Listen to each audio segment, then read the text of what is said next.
This is Theo, and you're listening to Between Two Trains, a bi-monthly business podcast where we interview the best and brightest entrepreneurs in the North Cap area. Today, your co-hosts are Van Pappas of Oxygen Financial and Jason Wheelock of Compass Realty. And now, Between Two Trains.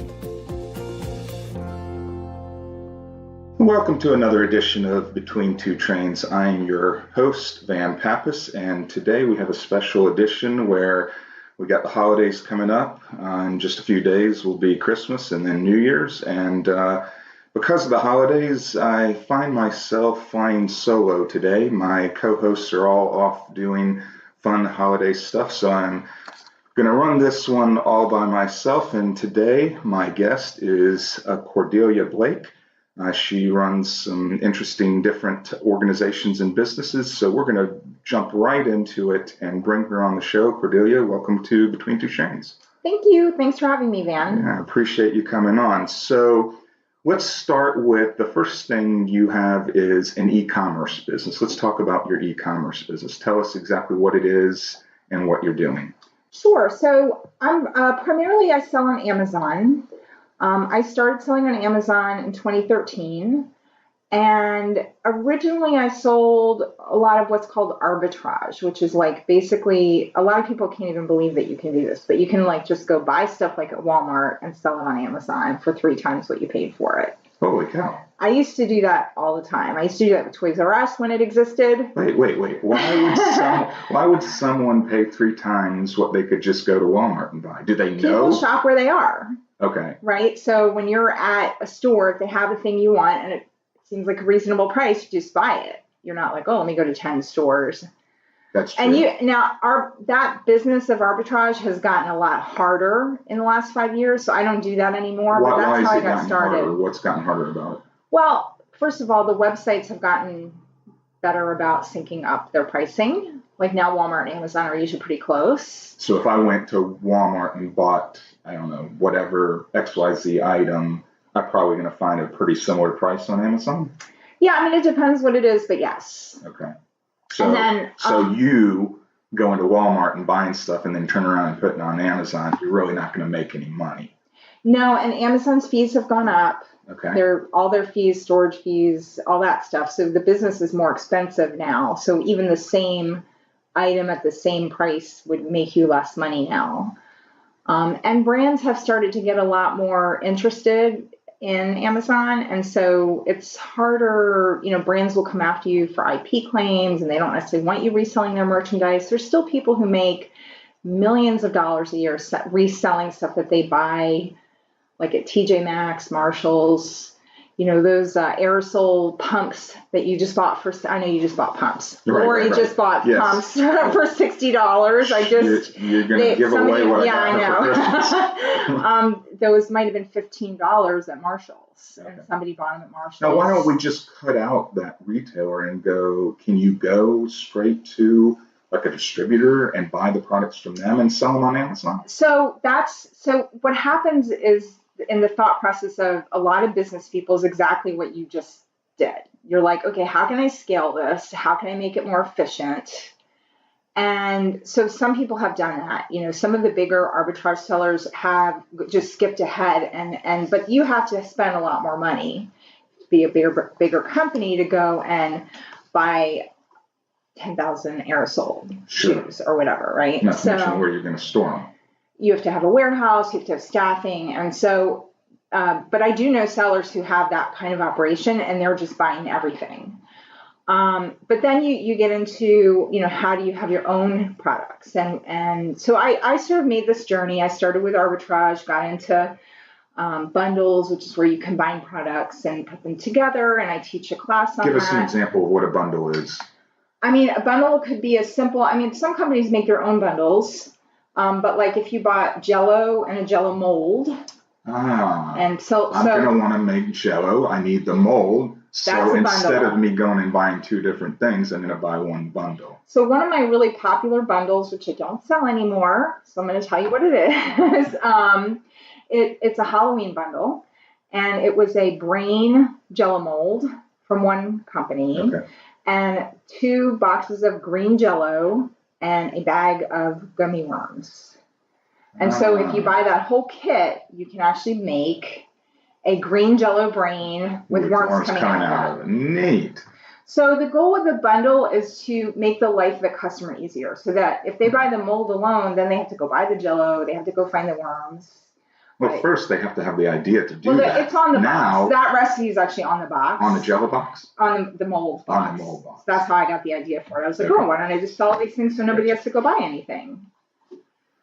So anyway, I got into bundles. I started teaching classes and got into wholesale and then private label, which is where I do some bundles and some private label now. All right, now let's talk about the private label. How do you go about, if I'm sitting at home listening to Between Two Trains right now and I say, hey, I want to get into this, I'm going to follow Cordelia's sort of formula. No, it's not a formula?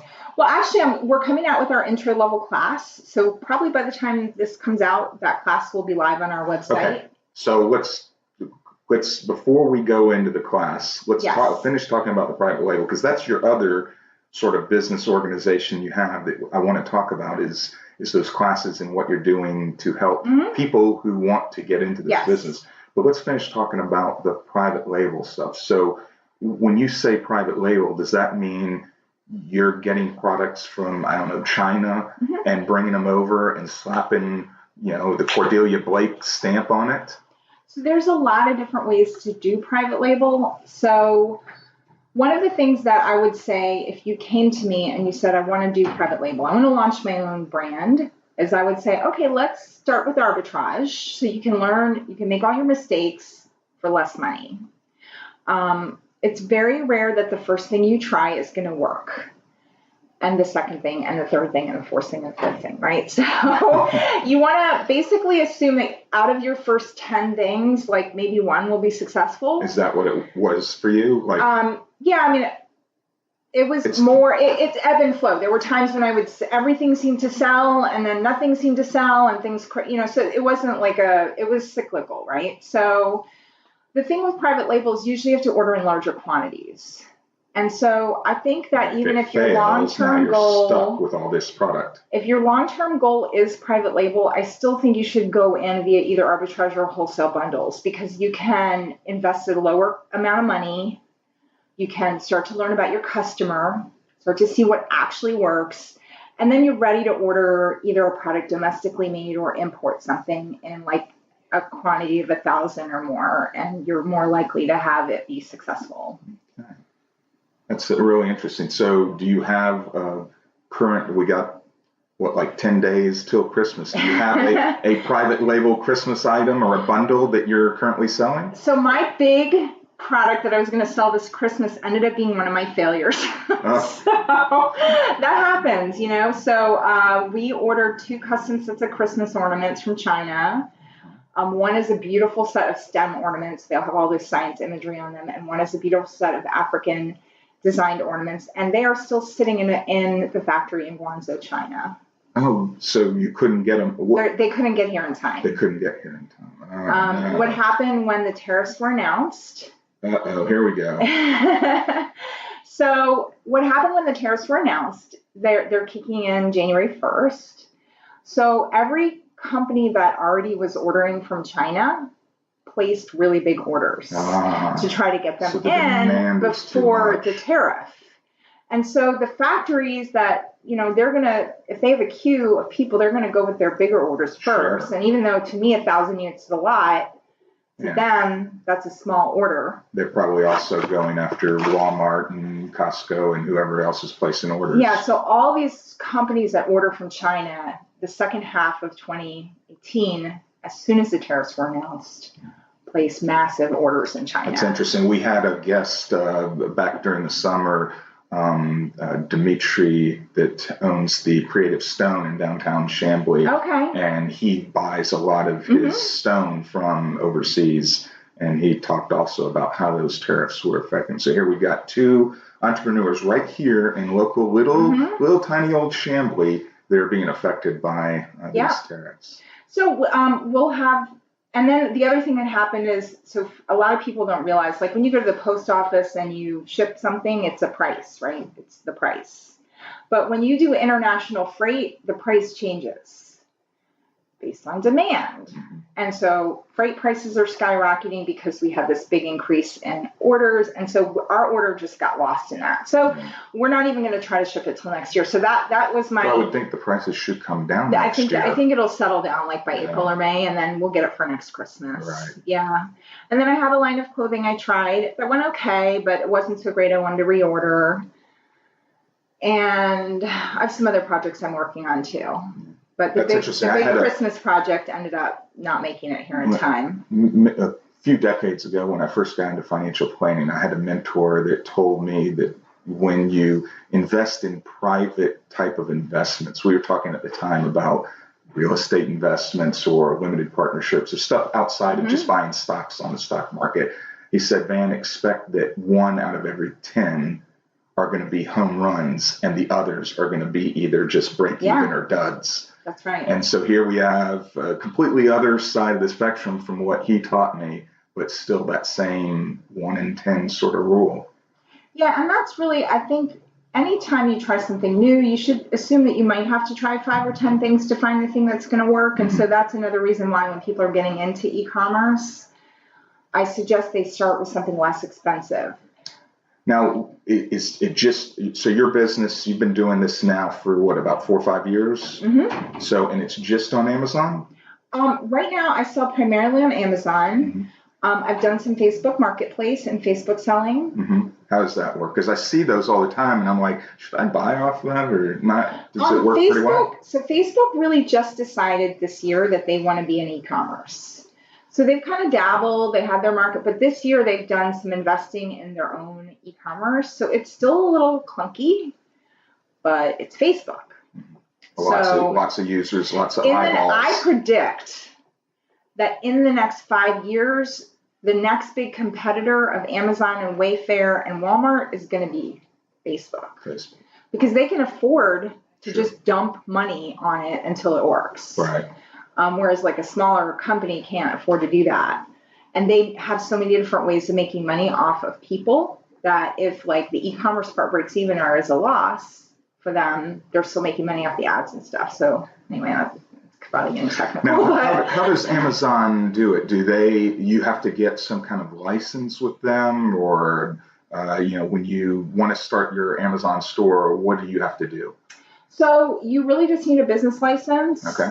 You can even go in as a sole proprietor. Again, I think that's probably going to change in the next few years. If you want to sell on Amazon in other countries, you do need to actually have some more formal paperwork. Okay. But here it's still pretty laid back, and then you need like you could just go in right now under your Social Security. You don't have to have an LLC or anything like that. You can just go in as a sole proprietor. And so you go into Amazon, you sign up. Yeah, if you scroll all the way down to the bottom, there's a little thing that says sell on Amazon or how to make money on Amazon, and they list like 8 ways to make money on Amazon. Okay.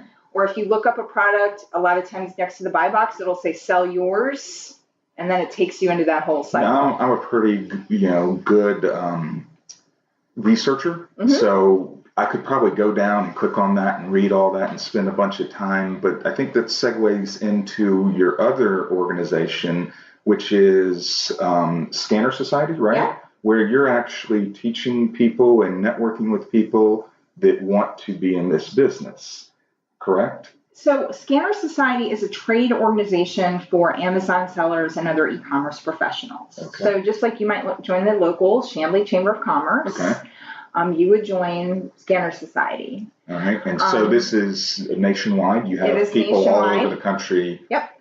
And just like at the chamber, we network, that's great, but you're doing more than just networking with these people, right? What else are you doing? So we have an online community on Facebook. So there's networking there. We have classes. We have mastermind groups. We have some classes which are free for our members, some which are deeply discounted. I'm glad you said that because I was going to ask. So, if I want to get into this business, I can come to the society and take some classes, and some of them cost money. Yes. But one of our classes is like $300 if you're not a member, and it's like $100 if you are a member. Okay. So it's a pretty big savings. And the other thing is we don't do any affiliate marketing to our membership. So let's say, for example, that our members needed financial planning services or something. You could come to us and say, hey, I would like to, I mean, I know it's a little different because I don't know how your fee works, but you'd say, hey, normally I give a referral fee when you send me business. And I would say, well, we don't want your referral fee, just give it as a discount to our members. And so you'd be like, oh, okay. So then every member gets whatever, $500 off their first year of financial planning or whatever. So we have. That's good because FINRA doesn't allow me to give referral fees. There you go. So I know it's different, but we have a lot of business. We have other trainers. We are a seller advocacy group. So a lot of groups, you kind of have to know where they make money, right? So because we're pretty clear about our revenue model, we make money from our membership. If people want to get training somewhere else or they need a software service or whatever, we just refer them out to what we think is the best fit for them. We go to those companies, we ask for discounts, and because we don't take a cut, they're usually pretty good about giving us discounts. So our members have a list of about 50 things or more that they would already be paying for that they get between a 10 and 50% discount on. Just now, if I want to be a member of the society, do I go to a website? Where do I go to become a member? Yeah, it's just scannersociety.com. Okay. And is there a fee for me to be a member? Yeah, it's $39 a month. Okay. Or $3.99 a year. And if you use the code, which is very reasonable because you figure the average dues for your local chamber, whether it's Chamblee, Brookhaven, or DeKalb County, is about that price. $300, $400, $500. And if you just even went to one conference in a year, it would be more than that by the time you paid for your admission and your hotel and everything. And we're sure that you get way more value out of being a member than you would by attending one conference. Now, is there also any mentoring that goes on? Like, you've been doing this a long time. I come in, I don't know anything. I take some of the classes, but I need some guidance afterwards. Is there any kind of mentoring? Yeah. So my partner and I, Milas, we have once a week, we have free office hours. So people can sign up for a free 30-minute coaching session with us. Nice. And that's just available to our membership. And then there's a lot of informal mentoring that happens in the group. Like any group that you are in, the more you participate, the more you help other people. You know what I mean? Like what goes around comes around. Mm-hmm. So we have people that are super helpful. And then we have other people that are kind of lurkers. Somebody just messaged me this morning. She's having an issue with her account. And I couldn't really help her, but I know somebody who probably can. So I connected her. So people network with each other. And then, we also try to facilitate those programs as well. And then we're always working on new programs for our members. So like next year, I really want to implement some mastermind groups. We did one last year and it was very successful. So we're just kind of continuing to work on the stuff that helps our members grow their businesses. We're coming up on a break in a second, but before we get to that, I wanted to ask a little bit about being an entrepreneur. Mm-hmm. And so, tell our audience a little bit about, what your average day is like, being in e-commerce. Some people I think, oh, well, you sell online, you probably kick back on your couch all day and watch soaps and occasionally send out some packages. And I have a feeling that's not necessarily the case. So I think this is probably the case for a lot of businesses and a lot of entrepreneurs. It's this constant battle between, am I doing the right thing? Is this really a revenue generating activity?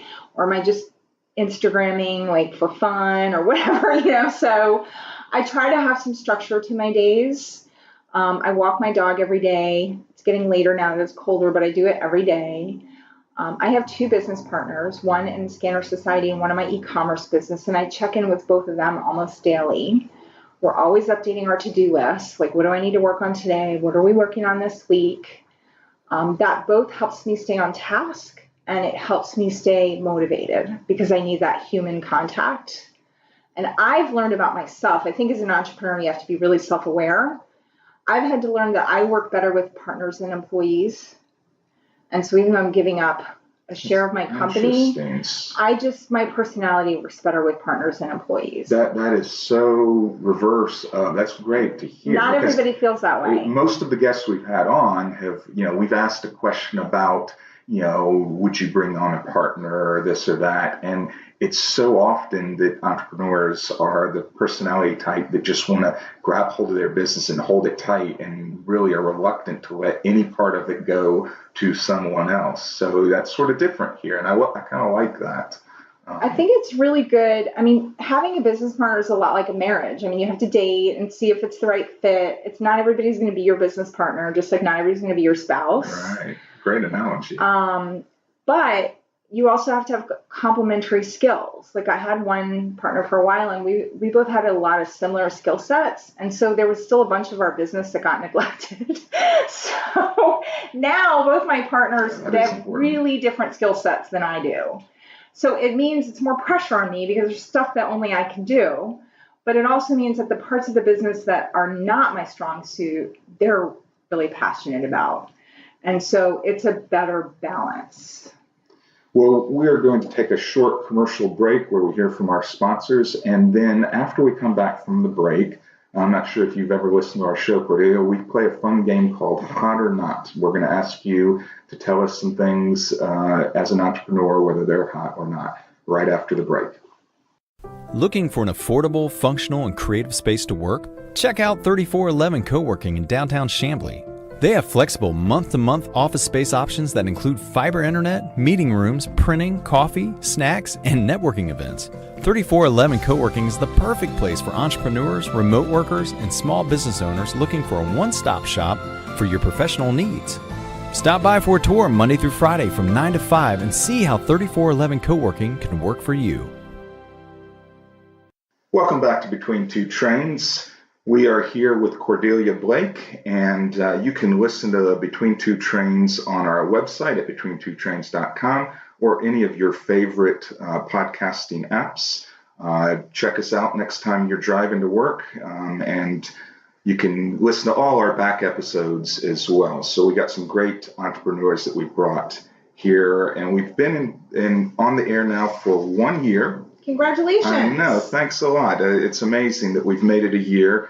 And we've got some really great guests signed up already for 2019. So I'm really looking forward to a great 2019. But we're going to play Hot or Not now. And normally I have a co-host that will throw out a couple of Hot or Nots to start. So since there's no co-host, I will give you the first one, which is let's go with marrying an entrepreneur. Is it hot or not to marry an entrepreneur? I mean, my husband thinks it's hot. Yeah. He's a bit of an entrepreneur himself. He is. I think it's fine. You just have to have really good communication. Sure. All right, so that's a hot thing. How about, so you mentioned, and I think this is probably, I know the answer already, but you mentioned about having partners. So explain for a second, because the hot or not is bringing on equity partners. Mm-hmm. So explain your partnership relationship. I'm assuming you're going to say they're both equity partners. They're both equity 50-50. Partners. All right. And so how exactly does that work with e-commerce? When the e-commerce partner you have, mm-hmm. when y'all go and buy products, are you splitting the cost of the products, or have y'all each put in a certain amount of money to the business and y'all use that cash to buy the products? How exactly do you have that arrangement? So we just formed our new venture this year. Okay. So yeah, we both put in an initial amount of money into the bank account. Okay. And then all of our inventory purchases come out of that. Whoever's idea it is, we agree on it. And then all the money we earn goes into that account as well. Okay. So that's our seed money for our venture. And if we want to buy more inventory, we need to make more money. Okay. So at this point, are y'all pulling money out of that venture? No. Everything's going right back. And that's typically what I see with most of my clients who are entrepreneurs. Those first couple of years, they're just piling everything, all the revenue right back into it. So to tell our listeners, if they're going to start an e-commerce business, you talked about the arbitrage and all that stuff, but if they're going to dive headfirst into it and buy products, should they understand that they may not be taking a paycheck for a certain period of time? So here's the thing.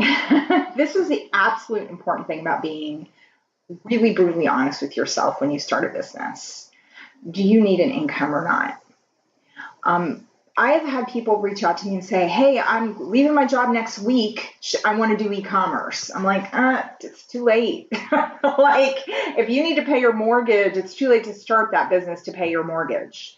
Now, having said that, there are certain kinds of e-commerce, like selling stuff on eBay, selling Facebook Marketplace, flipping stuff that you buy quickly, that you can. I mean, if you buy something for $1 at a yard sale and sell it for $50 on eBay, there's room to buy more inventory and take money out.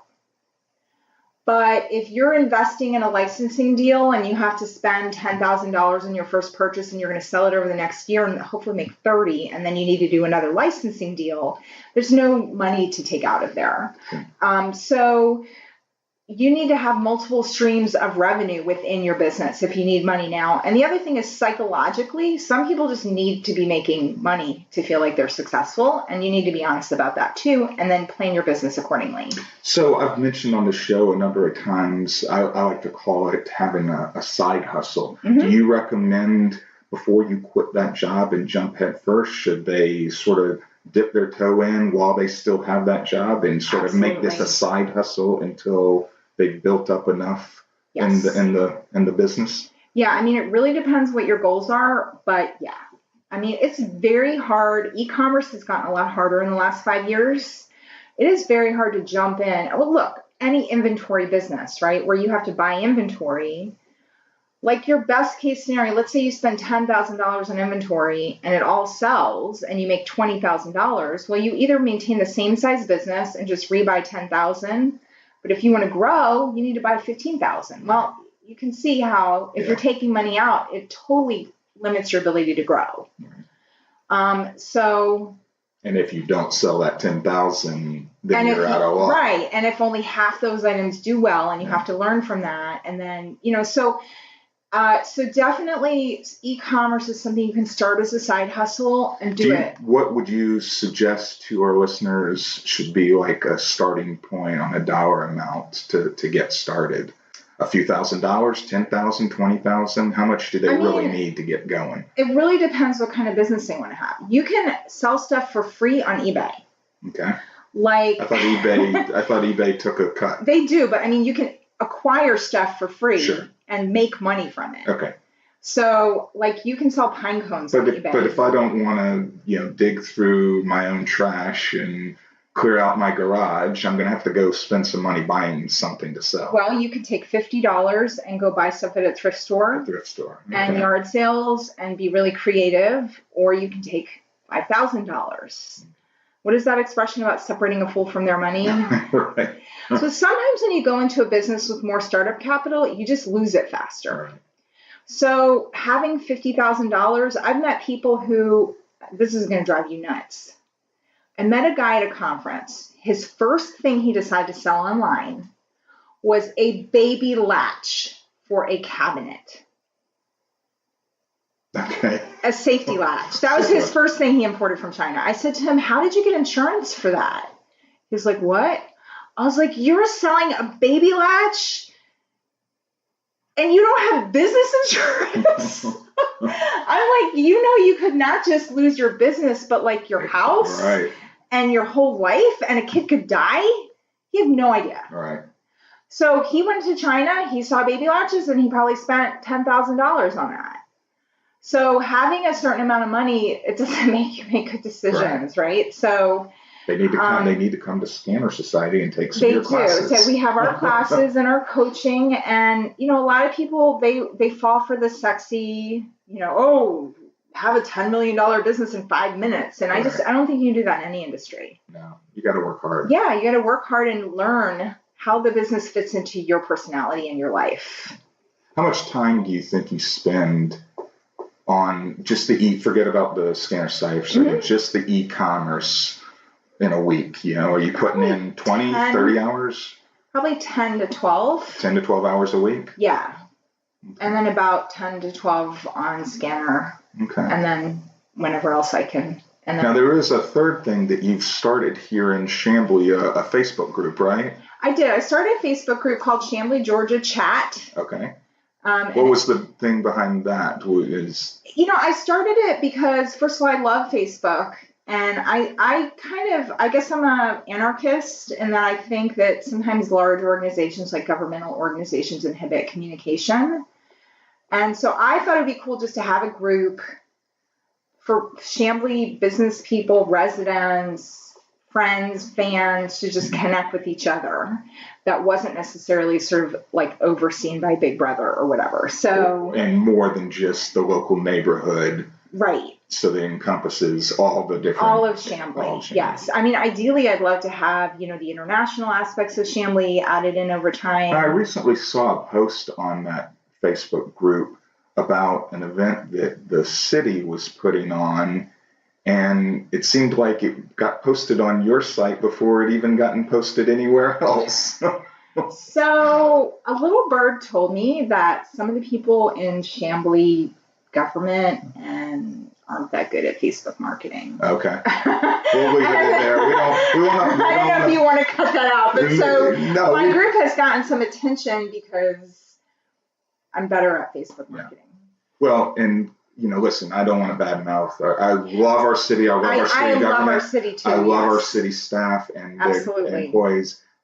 But at the end of the day, you go with what your strengths are. My strengths are being a financial planner. You want to talk finance, I'm your guy. Your strength is, internet. Community and marketing. Yeah, marketing on the internet. So, let's get someone who's good at that and make it work. So, all right. So anyone can, is that a closed Facebook group? Well, you do have to request to join, okay. But I mean, I'm pretty much anybody's allowed in. We don't allow commercial posts without admin approval because we don't want it to become spam. How do you know that they actually, do you care whether they live in Chamblee or work in Chamblee? No, because I mean, ideally, if somebody worked here but lived somewhere else, you'd want them to join, or if they visited here and wanted to come socialize here. So, no, they just have to, yeah, so no, I don't care. Well, we are pretty much at the end of our time, so thank you so much for coming on the show. We appreciate it. Is there anything you want to tell people where to go? You mentioned the scannersociety.com. Is there any other sites? Yeah, so we have a free resource guide on our website it's got over 200 resources for e-commerce. You can just get on our mailing list and get that for free. We're on YouTube, Scanner Society, Instagram, Facebook, and it's all under the name Scanner Society. Okay. And then we also have the Chamblee, Georgia Chat is the name of the group if you just want to get in there, be a part of it. And I don't really have a huge objective for that at the moment, just to create an online community, support of our businesses and our residents. And then, I'm on email and Facebook and everywhere if anybody has a question. Any great item that you think you're going to be coming out in 2019? To sell? Yeah. How far in advance do you sort of plan that out? Right now, you mentioned the Christmas stuff that's going to get pushed to next year. Right. Are you already planning out first and second quarter products, or? Yeah, we're working on. So we're a little late on some Valentine's Day stuff. So we're still working on Valentine's Day and Easter. Okay. But kind of the weird thing about selling on Amazon is you frequently don't tell people you kind of got to blend in because you don't want to get targeted by the bad guys. Wait. All right, so we're gonna extend this episode for a little bit. Who are the bad guys? So when you sell stuff on Amazon, if you're selling stuff that is your brand and then you definitely want to tell everybody all about it, right? But when you're just reselling stuff, you kind of keep it on the DL because you don't necessarily want other people taking your ideas. Gotcha. So if you say, I'm coming out with a Valentine's so-and-so now. Somebody else might. Between now and Valentine's, someone else might say, oh, that could sell well. I'll do it too. Which usually, I teach, so I'm usually very generous with what I share, but because we're still developing, I don't have we're still working on our brand, so I don't have a huge announcement I can make about that. Right. And then there's also just because I am somebody who shares the business with people, I have been targeted People don't always like it when you teach other people how to do stuff. It's funny.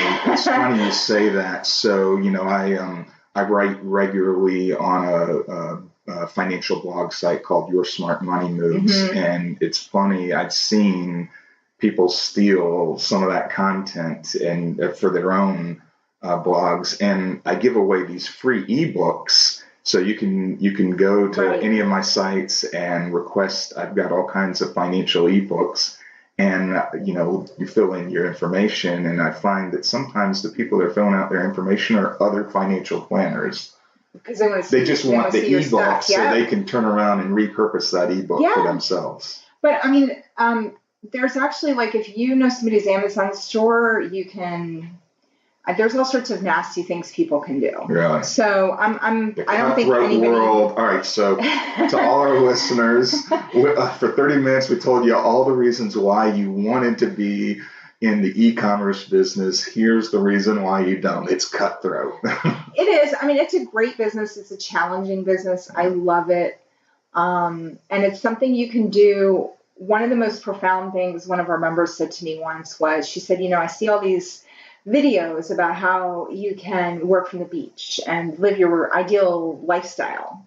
And she's caretaking for her spouse who has a long-term illness. And she said, I need a business I can do from a hospital room. And so this is probably just the perfect fit, right? And so she can do that with this business. That's There's certain decisions she has to make of the kind of inventory she can carry and how she does the business so that it works, so that if her spouse has to have surgery or whatever and she's gone for 3 days, and her business will weather that. So it's flexible. And then I know people that have warehouses and massive operations and employees and millions of dollars of revenue, and they have great businesses too. Like, I don't think there's a right way to do it.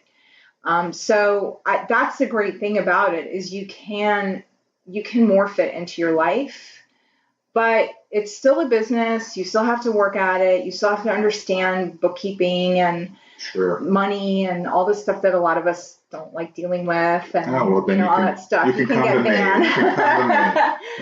We'll talk offline. There you go. Well, again, thank you so much for coming on the show. We appreciate it. And everyone have a great and wonderful holiday season. Have a safe New Year's Eve. And we will be back with you on January 1st with another great episode of Between Two Trains. Thanks for listening.